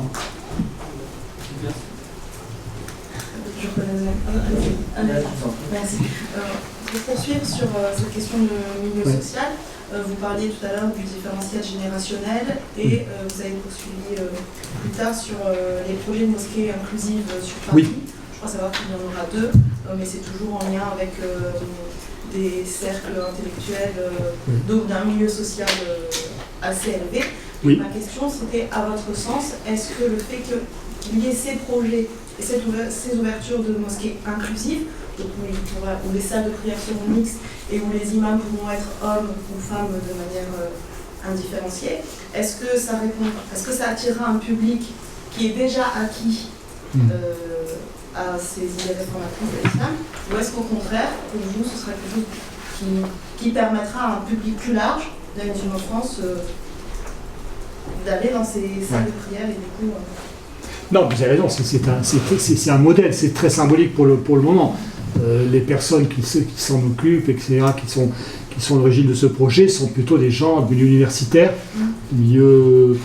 Donc, on ne peut pas dire que ce soit... Mais si vous voulez, à un moment donné, que ça apparaisse, qu'ensuite, qu'il y ait cette fameuse association des musulmans de France qui le soutiennent ou pas, il y a différentes institutions. Il y a la Fondation d'Islam de France, qui est aussi un endroit privilégié, qui est maintenant présidé par Khaled Bencher, qui est vraiment une figure de ce mouvement dont je n'ai pas parlé, qui est une vraie figure de ce mouvement, qui est sur des positions très courageuses.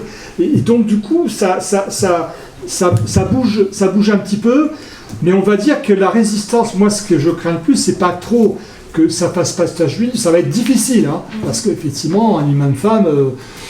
Bon, sur 1,5 milliard de musulmans, encore, c'est pas une chose qui passe... alors qu'il n'y a pas une impossibilité. D'un point de vue doctrinal, c'est pas... Bon, mais on n'y est pas encore. On est quand même en progrès du fait que ces choses se passent. C'est pas les salafistes ou les fondamentalistes que je crains le plus. Moi, c'est ces traditionalistes qui ne sont pas simplement dans une démarche doctrinale de conservatisme, qui sont dans une conservation de pouvoir. Et ça, c'est beaucoup plus inquiétant parce que... Ça va être un frein beaucoup plus fort parce que dans toute cette variété d'islam dont je vous parlais, effectivement, c'est le côté peut-être surdimensionnement, importance trop grande qui est accordée au Conseil français du culte musulman, y compris par les pouvoirs publics, qui est... alors, je ne sais pas si vous connaissez un peu la structuration du judaïsme. Vous avez le consistoire israélite, qui est la structure des notables. Vous avez le grand rabbinat. Or, c'est un peu, le Conseil français du culte musulman, c'est l'équivalent du consistoire israélite. Sauf qu'il n'y a pas d'imam. Vous voyez ? Donc, du coup, pour le moment, le champ théologique, il est un peu vierge. C'est-à-dire que, bon, il y a des gens, vous voyez, qui sont fidèles à ce que... je vous parlais de l'islam marocain, c'est très important. Le Maroc envoie régulièrement des penseurs, des gens dans les mosquées. C'est plutôt conservateur. Moi, je suis très surpris de voir ces gens qui circulent et qui véhiculent quelquefois des choses plutôt par rapport. Parce que, non pas que je le reprocherai à ces imams marocains. Ils sont au Maroc. Et ce qu'ils disent, c'est le problème par rapport aux Marocains. Ce n'est pas adapté du tout à ceux dont ont besoin les Français. Mais si vous voulez, pour le moment, bien sûr que ça reste cantonné à... Bon, il y a une mosquée à Berlin, comme ça, avec une dame turque, alors je ne me rappelle plus son nom, ça marche à peu près. Il y a une imam femme à Copenhague. Vous voyez, il faut vraiment aller chercher, mais je pense que ça s'inscrit plutôt dans le mouvement général. Vous voyez, il ne faut pas prendre que la mosquée où il y a 2 femmes, etc. Il faut le prendre dans un mouvement beaucoup plus général de l'avancée d'une pensée. Il y a des livres qui sortent. Je parlais de Romain Anjou qui a fait un livre mais très très pédagogique. Voilà. C'est pas du tout un langage savant, etc. Il est très pédagogique. Il dit pourquoi vous voulez conserver l'esclavage? Bon, alors il parle des peines, etc. Des choses qui effectivement parlent aux musulmans lambda, en disant mais je pense que dans l'ensemble, ça peut contribuer à quelque chose vers le sens de cette troisième école là, mais ça reste quand même effectivement limité à certains cercles. Et concernant les scouts musulmans de France, est-ce que vous savez de quelle doctrine plutôt ils se rapprochent? Parce que c'est une autre manière de pratiquer l'islam. Alors, les scouts musulmans de France, alors les scouts, le mouvement scoutiste, il y en a dans le monde musulman qui est rajouté au scout mondial, mais en France c'est très particulier puisqu'ils ont été créés et très très très renforcés par un mouvement soufi. D'accord. C'est le soufisme alaouia, qui est la confrérie la plus importante, qui est issue de la ville de Mostaganem en Algérie, pour être beaucoup plus précis. Et c'est le mouvement soufi, on voit régulièrement dans toutes les manifestations, très présent, très très présent, qui marche bien, mais c'est effectivement, ça ne veut pas dire que le mouvement scout, en général dans le monde musulman, est rattaché au soufisme, mais en France il est rattaché au soufisme. Voilà. Moi j'aurais deux questions, en fait, c'est deux évaluations sur les poids respectifs des différentes approches doctrinales. Oui. Faire un petit tableau là-dessus. Et puis, comment vous voyez la dynamique des mouvements salafistes actuellement? Est-ce qu'ils sont en reflux? Est-ce qu'ils sont stables? Est-ce qu'ils sont en essor? Alors, mouvement doctrinal, vous avez remarqué que par rapport à ce qu'est l'islam ordinaire comme l'église ordinaire, ce sont des mouvements dont on ne parle jamais de mouvement doctrinal à leur sujet. Mais bon, il se trouve que le conservatisme, c'est quand même très présent et tout, sans que ça s'exprime. Alors, assez souvent, le conservatisme, traditionnalisme, c'est souvent les gens qui viennent, par exemple dans les mosquées dans le Nord, ils disent « Moi, je viens défendre le malékisme originel ». Le malékisme originel qui se pratique au Maroc ou en Algérie. Voilà, c'est ça, c'est un mouvement doctrinal. Je ne sais pas ce que ça veut dire que malékite en France aujourd'hui, c'est un peu compliqué parce que le malékisme c'est une des écoles les plus rigoristes en islam. Mais c'est en même temps le mouvement, la doctrine officielle, on va dire, dans les pays du Maghreb. Alors, ces gens-là, si vous voulez, ils vont, surtout les notables qui le portent, vont essayer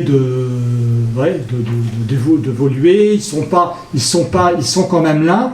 Ensuite, chez les frères musulmans, ils sont en crise, visiblement, parce que, alors, les frères musulmans, sur le plan doctrinal, voilà, je vous ai dit, c'est des gens, voilà, on va se servir dans tous les courants, pas le salafisme, quand même pas, pour essayer d'adapter une réponse aux musulmans en Europe qui ont besoin de vivre. Une contradiction absolue. Oui, mais ils ont créé un... Comment ils s'en expliquent de ça? Non, parce qu'ils ont créé un instrument pour cela, ça s'appelle le Conseil européen de la fatwa et de la recherche, qui est à Dublin au niveau européen. Ils se réunissent régulièrement et ils produisent des fatwas parce qu'on leur demande comment vous résolvez tel ou tel problème. Bon, ça a marché au début parce que tout le monde a dit oh, ça y est, on va avoir le super organisme qui va nous dire comment vivre l'islam en Europe. Sauf que la plupart des imams, y compris les plus conservateurs, ils ont déjà une solution, puisque dans la vie de tous les jours, ils ont des gens qui viennent les voir tous les samedis, et ils sont bien obligés de donner des réponses. Ça, c'est vrai. Et c'est ça l'islam, l'adaptation de l'islam à un contexte... Bon, alors ici, ils bricolent. Donc c'est du bricolage. Et donc les frères musulmans, je dirais, ils bricolent dans le sens où ils sont souvent en retard sur les demandes. Il dit, ah oui, en Occident, vous pouvez acheter votre voiture à crédit avec l'intérêt qui va derrière, etc. Ou votre appartement, mais simplement pour faire votre bien propre. Hein. Vous n'avez pas le droit de faire de l'usure à un autre domaine que ce qui concerne votre bien propre. C'est un peu compliqué, hein, vous voyez ce que je veux dire, c'est pas... Donc du coup, doctrinalement hein, les frères musulmans, je ne sais pas qu'ils sont en déréliction, ça ne veut plus dire grand-chose à mon avis en Europe, quoi. C'est simplement, bon, ils sont très présents sur le plan identitaire, etc. Ils sont très présents. Pour le reste, c'est vrai. Ce qui fait que si vous laissez ça, ou les salafistes gagnent, c'est qu'ils sont effectivement sur le secteur. Mais non, mais nous, on n'est pas comme les frères musulmans. C'est des pourris, ils sont complètement dégénérés. Nous, on est pour une lecture radicale. Un bon musulman, il ne peut pas vivre comme quelqu'un qui n'est pas musulman, qui n'est pas un bon musulman, c'est pas un musulman du tout. Du coup, le salafisme, si vous voulez, il continue à avoir le vent en poupe par rapport à cette offre qu'il a d'effectivement une société alternative, radicalement alternative, c'est le cas de le dire, et donc du coup il y a une dynamique. Le phénomène qui effectivement augmente ce dynamisme, c'est l'argent. Alors, d'abord, l'Arabie Saoudite ne donne pas d'argent aux salafistes. Voilà. Directement, les salafistes ne vont pas à Médine ou à la Mecque prendre une mallette et ils viennent ici. C'est pas comme ça que ça se passe. Disons que d'abord ça ne demande pas forcément beaucoup de moyens, parce que ce sont des gens qui sont très industrieux et qui développent leur propre système économique. Vous avez partout, vous le savez peut-être, à Lille, en région lilloise, vous avez des petits fast-food, des machins. Pour les salafistes, ils ont une économie parallèle. Assez souvent, ils sont français, ils sont bien insérés dans la société, ils connaissent les mécanismes. Et troisième chose, et effectivement, l'Arabie Saoudite, en revanche, elle aide. Parce que le foyer du salafisme, c'est l'Arabie Saoudite. La solution, ça serait de changer de régime en Arabie Saoudite. Ça, je peux vous dire que là, ça changerait beaucoup de choses, ça c'est clair. Mais bon, il se trouve que l'Arabie Saoudite est toujours là et que c'est un pays schizophrène, mais clairement schizophrène, qui a d'un côté un lobe gauche, on va dire, qui est complètement inclus dans le monde. Ils sont à l'ONU, etc. Ils peuvent participer à des tas d'activités diplomatiques. Sachez quand même qu'en 1948, lors de la discussion pour la Convention mondiale des droits de l'homme, il y avait deux musulmans. Il y avait un Libanais et un Saoudien dans la délégation qui a discuté. Donc vous voyez comment vous pouvez être saoudien, discuter dans des instances internationales par rapport... c'est comme ça, c'est l'État saoudien qui a été créé en 1930 par l'Aramco américaine, comme tout le monde le sait, pour prendre aux Anglais le monopole sur la Mecque et Médine. C'est ça au début. Donc dès le départ, c'est une dynastie qui a été ficelée entre guillemets par un système de contrat de confiance avec les États-Unis. Donc ça a vraiment influé fortement. Et puis il y a l'autre côté, c'est-à-dire le côté doctrinal, avec la création, surtout avec Faisal d'Arabie, d'une université à Médine. Donc l'Arabie Saoudite est vraiment le pays fournisseur doctrinalement du salafisme. C'est la pire des choses. Pas du djihadisme, parce que l'Arabie Saoudite est une des plus grandes victimes du djihadisme. Faut pas... Oui, ça ils ont pris des attentats, c'est terrible pour les Saoudiens. Ils ont eu un nombre de morts considérable. Alors, je sais qu'ils ont rattrapé des djihadistes, ils ont essayé de les réformer. La totalité, quand elle est sortie de cette centre de formation, elle est retournée au djihad. Ça ne devait pas être très efficace, leur système. Enfin bon, ça c'est leur problème. Mais qu'est-ce que je voulais dire là, c'est par le livre. Alors ça c'est la plupart des librairies islamiques, je parle au cas de la France, ce sont salafistes à 90% aujourd'hui. Alors que le livre musulman auparavant, c'était plus diversifié, etc. Les frères étaient même pas mal, ça allait. Mais aujourd'hui, les salafistes ont fait 20 pages sur le livre. Alors, c'est des subventions, ils ont des prêts, etc. Ils ont les livres gratuits, puisque effectivement, il y a une production littéraire en langue française qui est impressionnante. Et bon, par exemple, je sais que, vous savez, les petits fascicules d'enseignement pour les enfants, dans les écoles, dans les mosquées, etc., c'est produit par les Saoudiens. Mais la plupart des musulmans ne savent pas ça, ne savent pas que la plupart des supports pédagogiques dont se servent leurs formateurs dans les centres culturels sont des produits salafistes. Du coup, la littérature doctrinale que vous voyez dans toutes les librairies, c'est une littérature salafiste. Je ne veux pas dire les noms, mais Matrali, Fawzan, enfin la plupart des noms, quand vous voyez dans une librairie islamique, vous avez des noms de salafistes. Donc c'est un investissement indirect. On va dire que c'est une des sources principales. Donc du coup, il y a un dynamisme indéniable sur le net, etc. On ne peut pas dire le contraire. Je dis, les deux prêcheurs les plus suivis avec nombre de followers, plus de 100 000, ce sont deux salafistes. Le premier non-salafiste, c'est Bajrafil, c'est un imam assez connu. Il vient en 5e position, bien après les salafistes. Donc vous voyez que ça veut dire que dans la jeunesse, effectivement, pour les gens qui ne sont pas forcément initiés, il y aura une tendance, pour différentes raisons, à être orienté vers le salafisme. Donc pour le moment, mais le problème, alors là vous me posez la question, ça dépend aussi des autres, je veux dire, ça dépend des... Alors évidemment, le Conseil français du culte musulman, des instances comme ça, ils sont loin du compte. Le CFCM n'a même pas de site à lui. Enfin, il a un site, mais il ne fournit jamais. La bataille, c'est une bataille électronique. Hein. Ah oui, c'est une bataille indéniable. Bon, après, le succès qu'ont les prêcheurs sur YouTube, moi, je sais pas, le fameux sermon d'un salafiste de Brest, qui, sur l'Apocalypse ou sur les trucs anti-judaïques, c'est plus d'1 million de vues. Vous voyez ? Quand vous voyez effectivement ces chiffres, vous vous dites que la bataille elle se gagne là. Hein. Ah oui, elle se gagne là, évidemment, parce que c'est toujours pareil, mais il n'y a pas. Le cas c'est pas simplement pour les salafistes, c'est pareil pour le passage au pentecôtisme et aux évangiles. Je compare pas les deux. Non mais c'est deux ordres d'idées qui montrent comment il y a une déperdition des églises traditionnelles, entre guillemets, par rapport à ceux qui sont dynamiques sur le champ électronique. Je ne sais pas si j'ai répondu. Oui. Lors de l'assassinat des journalistes de Charlie Hebdo en janvier 2015 oui. et des attentats perpétrés ou revendiqués par la suite, l'opinion publique a exigé de la communauté musulmane qu'elle condamne les événements. Et moi, je me demandais si on sait quelle position ont adopté les frères musulmans, le Tabligh, les réformistes, les soufis. Tout à fait, oui. Est-ce qu'on connaît cette position? Oui, tout à fait. Alors c'est vrai qu'il y a eu un peu d'injustice parce que les musulmans ont réagi beaucoup plus qu'on le dit, parce qu'on a souvent dit que les musulmans n'ont pas réagi. Mais comme il n'y a pas eu une parole publique du Conseil français du culte musulman avec force, cris et vocifération, on a dit que les musulmans n'ont pas... c'est pas vrai du tout. Je ne dis pas ça pour défendre les musulmans, je dis parce que c'est la réalité, tout simplement. Et c'est vrai que, par exemple, lors des manifestations, à Paris, la fameuse manifestation, il y a eu 2 délégations d'imams. Et pas simplement l'imam officiel, l'imam Chalgoumi, ce fameux imam officiel qu'on sort de temps en temps, qui ne représente rien du tout. Je ne parle pas de celui-là. Celui-là, il est instrumentalisé, on le présente partout, il ne faut pas en tenir compte. Mais il y a eu d'autres imams qu'on connaît qui ont été dans la manifestation.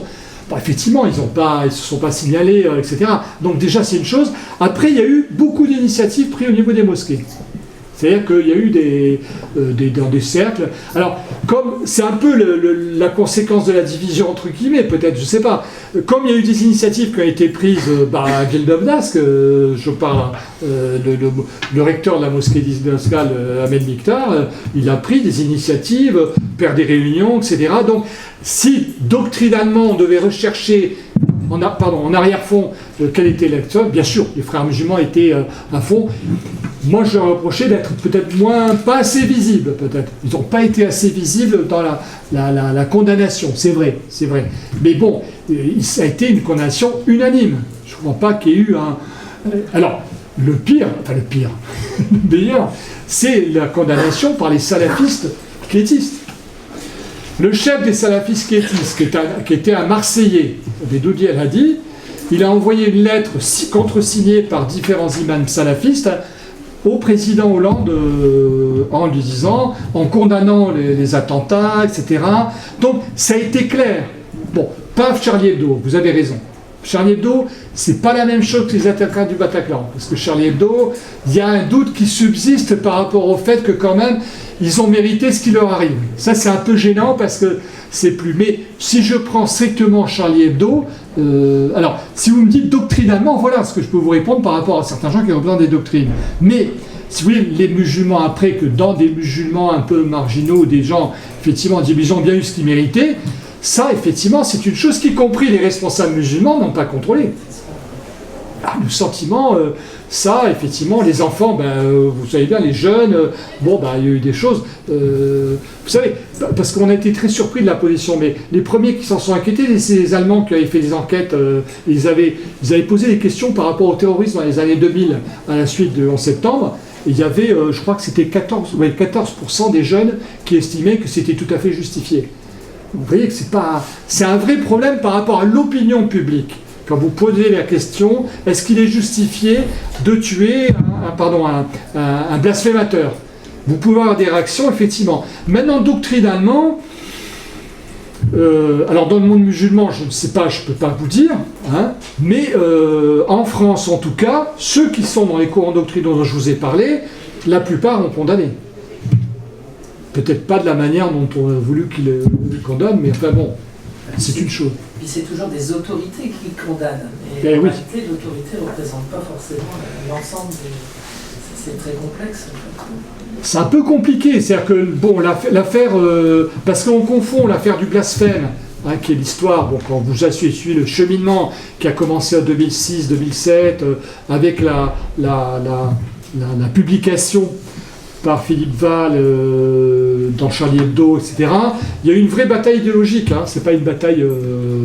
et donc, du coup, ça a nourri le débat, hein, quand même. Hein, faut pas... Vous savez, le procès de Charlie Hebdo en 2006, François Hollande, Nicolas Sarkozy, tout le monde vient témoigner pour Charlie Hebdo. Et ce qui est un peu injuste, c'est de penser que la position du tribunal de grande instance de Paris, dans la peine qu'il a prononcée, le président, ça a été très sage. Il a dit, oui, nous relaxons bien sûr Charlie Hebdo, mais nous reconnaissons quand même qu'un certain nombre de propos aient pu blesser les musulmans. Il a eu une formule de la part du président du tribunal.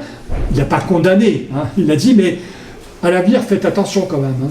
Et admettez que les gens puissent être choqués dans leur sensibilité par rapport à telle ou telle chose. Il ne pouvait pas, en tant qu'on est, liberté de la presse, il ne pouvait pas.